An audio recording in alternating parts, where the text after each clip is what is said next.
Hi, welcome to Blindowl Outdoors.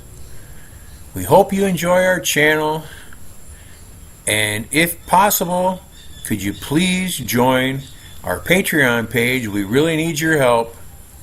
It's been a long, hard road. Thank you. Hi, welcome to my channel. My name is Dan. I'm here in the Philippines on the Island of Bohol. I'm going to start doing a few videos here for you guys. You might have already seen a couple of them, I don't know, on life in the Philippines. And I'm doing this. I've had some requests about, things to do, how to do different things, what to expect, to save you some of the headaches that I went through. I came here almost blind. I'd been in the Philippines in the 90s before this, and it was bizarre, man. It was like caveman living. But now it's still a third world country. Don't get that wrong. It's still a third world country. And when things like typhoons and earthquakes happen, well, relief and stuff like that happens really slow. And there's always a chance of revolutions and wars and stuff like that. Not bad or anything like that. It's very, very slim. But you remember, it's a third world country. I think that's how it's classified. My dogs are barking at something. What should we talk about this time? How about if you come here? Let's say you come here and you have a relationship with somebody, and you came here for a relationship, and you decide you like it here, and you're really thinking about coming here and maybe building a house or something like that, and what's all involved in the whole ordeal to move here. When you arrive in the Philippines, they give you a 30-day free tourist visa. After that, you have to extend it, and you can keep extending it. I think it's for 2 months at a time. You can keep extending it up to 3 years before you have to leave. And then you have to leave for at least a day. Most people go to Hong Kong or to Malaysia for a day or two, and then come back. And when they come back, especially if they're married, they come back, and then they get a special visa that lets them stay for a year with no paying. But if you come back as a tourist, you get another 3 years, and that's no problem. You have to go to a city wherever you're at, around where you're at,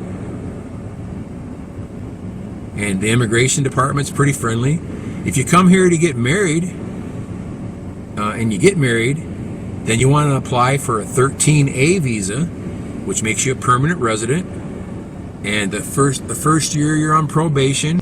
Don't murder anybody or something like that. They'll kick you out. But after that, then they give you a full permanent visa, and you have all the rights of a Filipino, except you can't vote, and you can't own land, and you can't have a gun. There's another permanent visa if you want to just come here and retire and just live in the great country and enjoy all the stuff that's going on. You get a retirement visa. There's 2 or 3 different kinds of those. Our friend Chris, he just got one, and you have to open an account in a secure Filipino bank, and I can't remember how much money it was, $10,000 or something like that. You got to put in an account. You get it back if you leave. You get it back. You want to quit, you get it back, and that's just to secure you that you're serious about being here. And then you get a permanent visa, because the monthly tourist visa adds up after a while. Every 2 months you got to pay, I think, I want to say anywhere from $50 to $70 every 2 months. It changes at different times. There's different payments, things like that. When you get here, the first thing I did when I got here was I went and got a driver's license. I waited about 2 weeks, and I went to the city and applied for a driver's license, and there was no problem at all. It was the first year they did drug tests. Had to pee in a cup, gave it to the guy, and he walked over to the window and dumped it out. no testing, but they want their 400 pesos. Had to get a physical exam, which was walk into an office, and the doctor goes, "Oh, you look pretty good." $400. Go to another place for an eye test. $400. You know, they get you coming and going. That was for the driver's license. For the permanent resident, when I did it, you had to do all those things and about 10 more things. I don't think you have to do that anymore.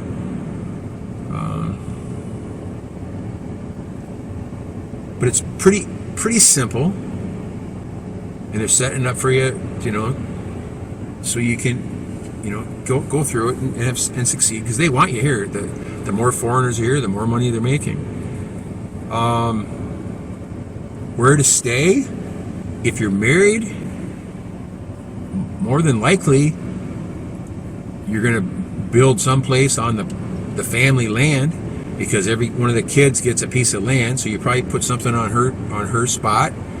I suggest build something small, something like we started out with a 14 by 24 hollow block building with just a pointy roof on it, galvanized corrugated roofing with a cement floor, nothing fancy at all.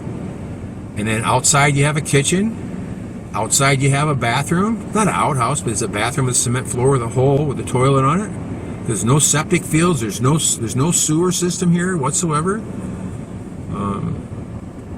So you got to remember, everything is different here. What else do we do here? I bought a motorcycle right away. I spent $2,000. Yeah, about $2,000 on a Honda dirt bike style bike, XL 200, real nice bike. So then we could get around. Public transportation's fine too.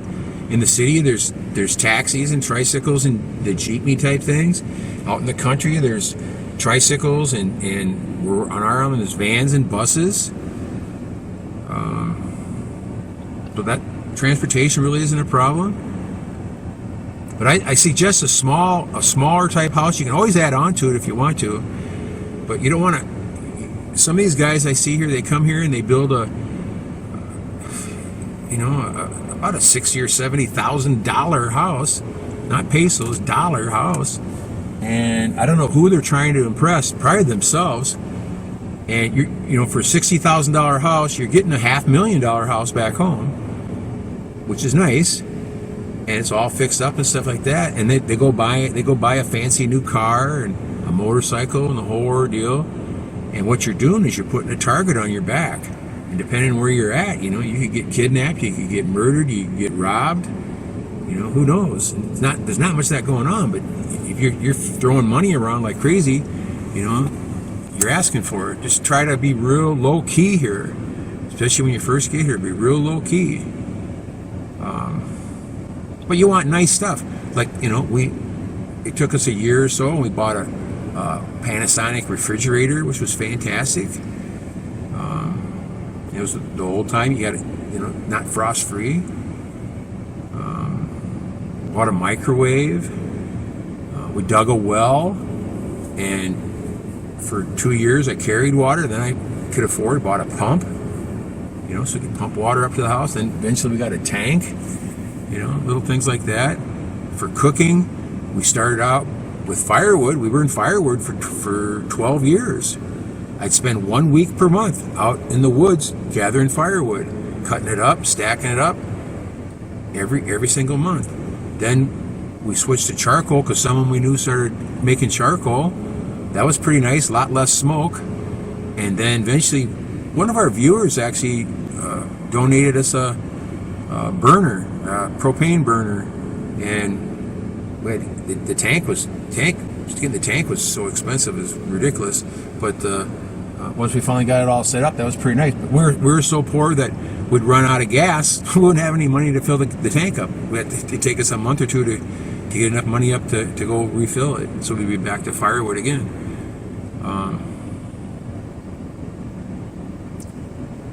But simple life is what you're going to have here. Now your other choice is, if you don't live on your wife's property or whatever, you might want to buy a condo in the city. That's the one thing you can own is a condo here in the Philippines. You don't own your house. That's why I say build something small. Make sure everything works out real good with whoever you're with. And when you do build it, and you decide what piece of property you're going to go on, go to a lawyer and get a lease for that property. Get a 25-year lease for that property, so they can't ever get rid of you.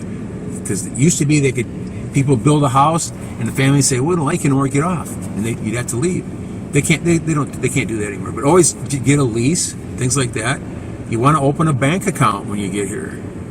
When I got here, you couldn't just go to the major bank and open a bank account. I had to go to a local bank, open an account. I did that for a year, and then I went to the Metro Bank and BDO Bank. That's where I bank at here.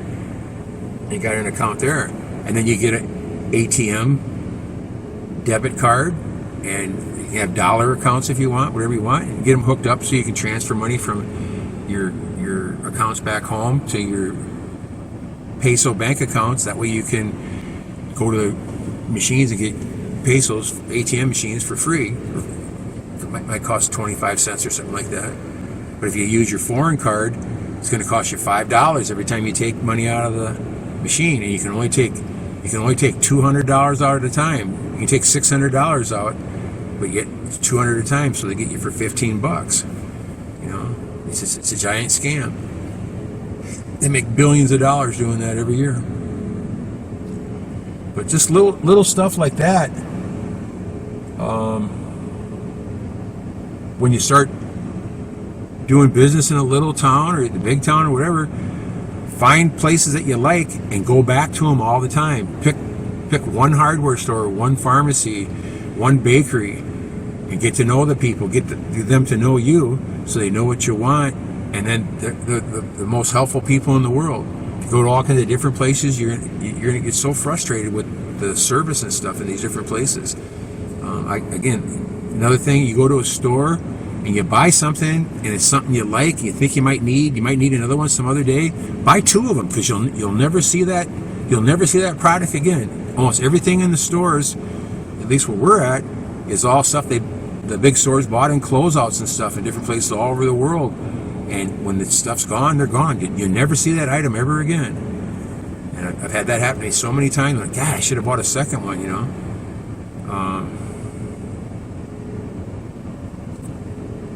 What else? You can buy a car here or a motorcycle, put them in your own name, you know, so you have complete control over them. To drive, you might get 6 months on your foreign license, your American license, whatever. But then you have to get a Filipino license, and I just suggest getting one right away, because it's no problem. Then you're set. You don't have to worry about anything ever again. If you're just going to come live here and hang out and go to bars and screw young women and stuff, you know, you're going to probably be in the cities and you probably rent a condo if you got that much money. Rent an apartment somewhere like that.